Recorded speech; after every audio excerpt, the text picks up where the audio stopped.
Mr. President, allow me to thank you for convening this important and timely General Assembly meeting on the issue of the protection of Palestinian civilians in the occupied Palestinian territory.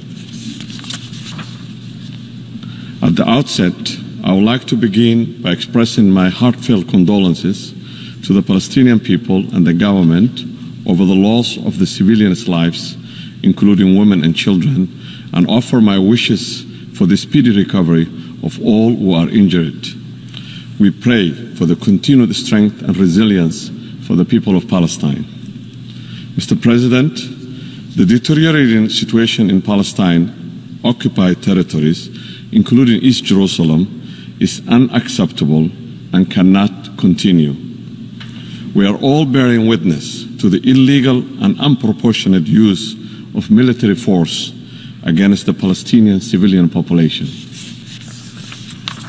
Somalia supports the fundamental elements of a just and lasting peace in the region in accordance with the relevant General Assembly and the Security Council resolutions, which are in keeping with the principles of United Nations and international law, confirm the illegality of the occupation by the force and defend the right of the people's self-determination and independence.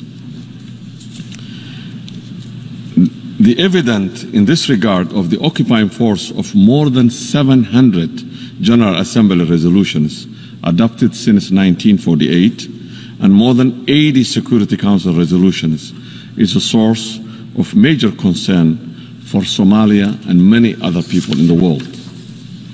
Somalia reaffirms its unreserved support for the call of the total and unconditional end of the occupation for the recognition of the Palestinian people's right of self-determination and the exercise of sovereignty and independent state.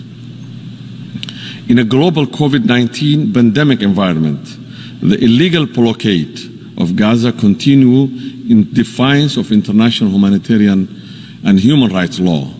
In that regard, Somalia is concerned with occupying power's hindrance of humanitarian access of the United Nations Relief and Works Agency refugees in the Near East, UNRWA, in the occupied Palestinian territories, and call for facilitation of unimpeded timely passage of humanitarian supplies and staff. We commend the generous donors provided to UNRWA with a sufficient, predictable and sustainable funding so that an agency can continue its vital service to refugees and perform its humanitarian activities. Furthermore, we encourage the international community, including the relevant humanitarian agencies, civil rights groups, civil societies, and the private sector to redouble their effort in alleviating the suffering of Palestinians inside and outside the occupied territories. Mr. President, to conclude today, the just Palestinian cause is not merely a question. It's certainly a measure of collective will of humanity. It's a test for our conscience as well as the application of justice. For more than 70 years, the so-called question of Palestine in the agenda of the General Assembly and the Security Council has been receiving the same unified answers from the United Nations member states.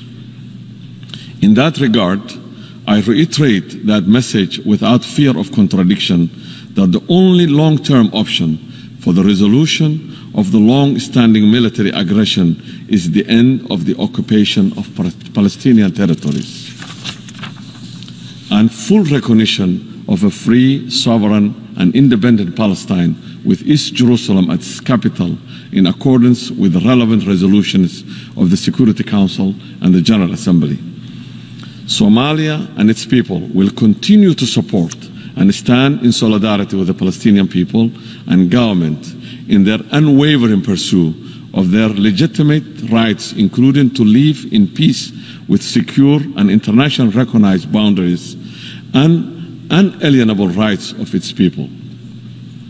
ستتحرر القدس بإذن الله أبى من أبى وشاء من شاء. والسلام عليكم. Thank you very much.